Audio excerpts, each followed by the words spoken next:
Okay, my brother tagged me in a video about writing, basically. I'm going to start doing these writing videos as another segment of my YouTube. It might be easier just to look at my brother's video first, if you want, before you look at this one, because it might make more sense then. I will link it right here. That's his first video for the writing project where he explains what's going on. So if you want to open both videos, here's the link to his second video where he actually reads his first challenge. And after that is when he tagged me to do the next challenge. So that's what I'm doing. Because I don't really want to sit and explain it all, because you could just go and look at his video and he explains it. Basically, you write on little pieces of paper, you know, different subjects, different types of writing, that kind of thing. You pick one out, or someone else picks one out for you, because Jacob picked one out for me, and so that's what I wrote about. Maybe I should start by saying that my brother is also a writer. Very, very good writer, as you will see if you go and watch that video. But that's not what he wants this to be about. He doesn't want it to be about judging anything. It's just a good exercise to better yourself as a writer and to have fun with it. So, let's get on with mine. Now remember, if you have not watched either of those videos yet, pause this video right now and go watch them real quick. They're not that long. And then come back here and continue watching this one. If not, you're not going to know what I'm talking about. So, my brother picked out 2 subjects for me to write about in the form of a letter. The 2 subjects that I had were sea snail and fort. At least I hope that's what it was, because that's what I wrote about. Because, you know me, I don't have internet and I have no idea what the video said anymore. So I'm going by my memory. So I hope that's what I was supposed to write about. I finished writing, I finished my challenge, and I'm going to read it now. Enjoy! Hello, my friend. Yesterday you told me to put the clothes in the wash. To turn the dial, pull the button out, pour the soap, let it fill. You said it didn't matter how much. Just get it done, you said. Watch it fill and put the clothes in. It was a simple request and an even simpler task. I even did as you said. The washer started, the soap was poured, the water rose, and the machine was empty of a single garment. I thought I had put the clothes in. Am I going mad? I felt my hand squeeze fistfuls of it.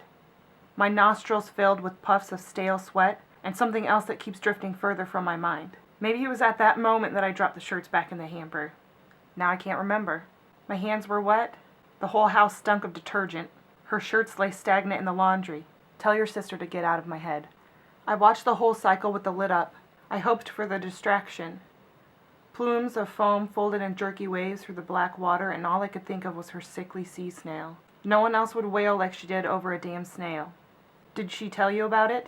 Part of me thinks yes, but then another part is whispering that she would have been too ashamed to tell you. Then I will tell you now, because she no longer cares what I say or do. I will also be so far away from here by the time you read this that not even my own thoughts will disrupt me.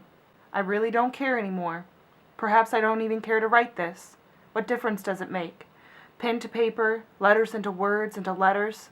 Well, this will be my last letter to you. It's the only one I've ever written, so read carefully and don't think about it ever again. Burn it. Burn the house too. There's nothing left here I want. And if by chance I am still here when you arrive, burn me with it.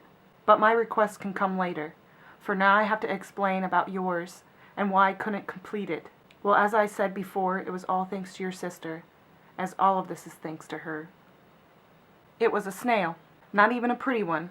It held absolutely no significance in her life. It was literally the first one she saw.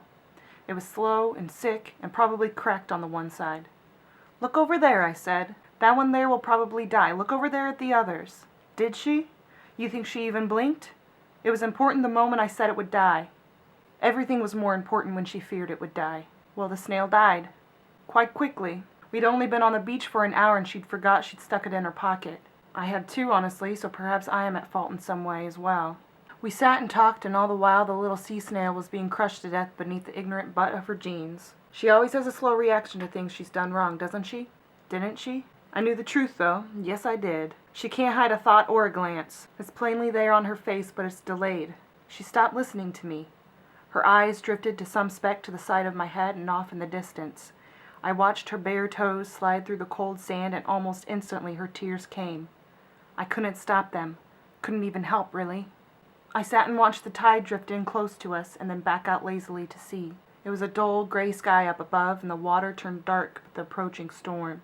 Lucy lay on her side 2 feet from me, facing the darkening horizon. She didn't make any motion to take the crushed snail from her pocket. "I don't want to see it," is all she said, and continued her symphony of cries into the sand beneath her mouth.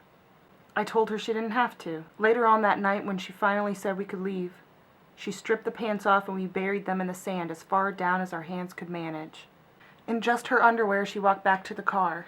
The rain fell before I reached her. I saw her through the smear and blur of orange lights and water that pounded down. What a strange girl, my mind would often think. How strange and how wonderful. Lucy's eyes watched me at the least opportune moments, heating water on the stove, pulling the groceries from the back seat of the car, eating cold noodles, watching the news with sagging eyelids, taking the clothes off the line. "What is it?" I asked her. She always has the same excuse. "I'm remembering you," she says. "I'm remembering you." She was remembering me, and for what, I asked, for what reason? Things were only important if they were perishable. This is her logic. It's what her whole world is built upon. Now I really must go. It's true I couldn't wash the shirts, or the socks, nor any other article of clothing her scent may have lingered on. But now I feel the claws of winter at my back, and I can't shrug it off and trudge on. I have to flee before I remember or forget too much. I want to leave while my mind is still somewhere in between, before I can think of her through a frosted window. Her hands shook in frustration at the cold and the absurdity of it all. I watched her through the filmy windshield. The wipers snapped away from her several times, and she simply squeezed them harder in her bare fingers. "Honey, come back in here," I called through the crack in the door. "Let me do it," I said. "Let me help you," I said. She dipped her shoulders up and down quickly, as if she were trying to shake snow from them, and said very seriously, "I have to learn how to do things without you." Now, why would she say things like that? I am perishable, that's why. She ruined our time together. She messied it up with her constant anxiety of unending death. It was a waste, and we wasted away together. And I was happy, even though I had to hold her up at every moment. I was happy to do it. Somewhere in the back of my mind, I felt that we were moving toward a specified destination, that one day we'd get there, and I'd watch the layers of fear peel away from her body. It was going to be momentous, extraordinary, and rewarding. It was going to make all the nights she mentally separated herself from me worth it. But no, even as I write that, I feel the guilt in my heart drowning me, pulling me under the black waves to sleep way deep down with the little insignificant sea snails. Would she have followed me? We might have waded out together and drowned her guilt and my exhaustion. Now I'm left with these images that I no longer know what to do with. A hamper full of uselessness. Before I go, I may spread it all out on the floor and look at them for a while. I'll smooth out the wrinkles in the shirts and then bring them to my face. But I fear it. All of these years she held the fear and I contained none of it, and I should have. I was too busy trying to suppress the tendrils of sadness that held her ankles and dragged her back under the sheets every morning. Now it's me whom the creature drags back into the darkness every time the sun rises. I plant my face at the foot of the mattress, my toes skimming the bottom of our pillows, and I stay there, eyes wide open, pressing into the musty sheet. My nose is squashed. I can't breathe. I have to turn my head, and that's when I feel her. I smell the lotion she would put on her feet every night. It's too much. I'm forced to squash my nose again, to cut the airflow, and hope that it suffocates me this time. You see, that's why I must leave. I rate this at the kitchen table where her plate of half-eaten toast still sits, hard as the ball of despair in my stomach, and I'll leave this letter here next to it so that you can sit here and look at it and understand why her clothes have not moved. I've been putting off my reality. I don't want to continue waking up from pleasant dreams of her, only to re-enter a living nightmare when my eyes open and lay upon her empty pillow. Too many times I have rolled to the other side, tangled myself in the blankets, and tried to imagine what words she would speak to me. Then I almost hear her. "Get up, Danny. Get up with me." That's what she would say. I don't want to be alone when the sun comes through the windows. Well, now it doesn't matter to her anymore. I'm the one who sits and watches the dining room fill with gold as the sun comes in. I spent all of our time together convincing her that I wasn't going anywhere, that not all good things come to an end, that the bad feelings she would get were paranoia and nothing more, her own self-loathing getting the better of her. I never dreamed she would be right, and I sure as hell never considered that it could be me who must try to be without her. Not once did I think she would or could perish. Like a snail that's been stepped on by accident, she perished. There probably aren't significant snails in the world. Each one is as mundane and unimportant as the next. But Lucy cared for the forgotten and the stepped on, just as I cared for the girl who was crushed beneath the hands of her own existence. A little cracked and lethargic at times, she was my snail in the sand, the crushed fragility in my pocket. How hard it must be to have such hope and expectations for another living thing, only to have its life diminished to nothing but a wrinkle in a shirt. How alarming it must be to remember that things have no grander meaning. Life is but a series of accidents and clumsy steps into the street. It was an accident that we met, and an accident that took her breath, took her life. No one's fault, no one's second thought, no one's guilt. Just a small fate sealed in the headlight that cracked through the bones of a tender life. I loved her and she loved me. And before I think of this anymore, I am leaving. I am going back to the place where first she was, where first we were. There were forts along the beach that summer, and long ago I thought it was fate that I climbed into the one that she was asleep in. Perhaps she never told you that either, but I will close my letter with it. I was meeting someone else that day. I went in the wrong direction, and then there was Lucy. I climbed into the fort and thought a long time on whether or not to leave before she woke, and I was going to. I stepped back to the opening, suddenly feeling out of place and right at home at the same time. It scared me. My thoughts in life were never that complex, and I didn't know how to cope with it in those few small minutes of being near her. For the first time in my life, I had the distinct feeling that something bad was going to happen. But then something stirred behind me. I heard her sigh. I whipped my head around just in time to see her hands come up to cover her face, and then she whimpered, and my fate was sealed. The urge to wake her overcame my urge to flee and never look back. I turned my body back to her and paused a moment, wondering if waking her might startle her. She may run from me. I may never see her again. She may never speak my name or laugh on small occasions. When Lucy whimpered again, I went to her and put a hand on her shoulder. I was not the same person anymore. In those 5 minutes, I had become someone else, someone better. Even if she ran from me, hit me, yelled at me, or frightened me, I would wake her from her own nightmare first and then let myself never see her again if she wished it. But oh, if only she had wished it. I'm sorry that I ended up weaker than she. Before her, I was simple. I had no purpose. And what happens when life suddenly has purpose? It becomes perishable. And now all I want is to perish too. Goodbye, Stacy, and good luck. That was it. Hope you enjoyed. And now I have to tag my brother in his next writing challenge. First, I am picking what type of writing challenge this is going to be. I'll just go with this one. Haha! Short story. This is going to end up being really long, probably. Short story. Now, gonna see how many subjects you're gonna write a short story about. Jacob. Okay, let's go with this one. Your subject number is...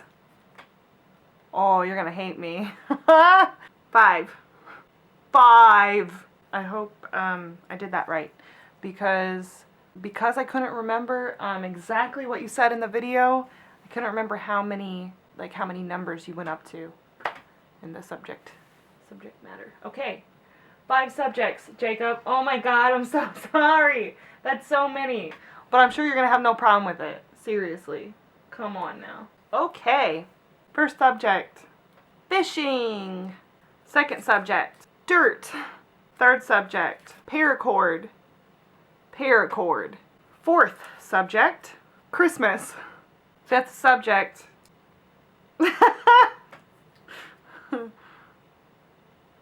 punching. Okay, Jacob, there you have it. You have to write a short story about punching, Christmas, dirt, fishing, and paracord. Enjoy. And if 5 subjects was too many and I did this wrong, oh well. Until next time. And if anybody else out there, any of my other subscribers, the ones that actually watch these, you know all of 3 of you who you are. Anyway, if anybody wants to join the writing challenge, you can just join right in. Literally, a subject can be basically anything. It doesn't even have to be a noun. It can just be anything. I'm not going to explain anymore because if you watch my brother's video, you will understand what I'm talking about. So, if anybody else wants to join in, you can write up your own things, mix them up, pull them out of a hat, whatever, and write it up, record yourself reading it.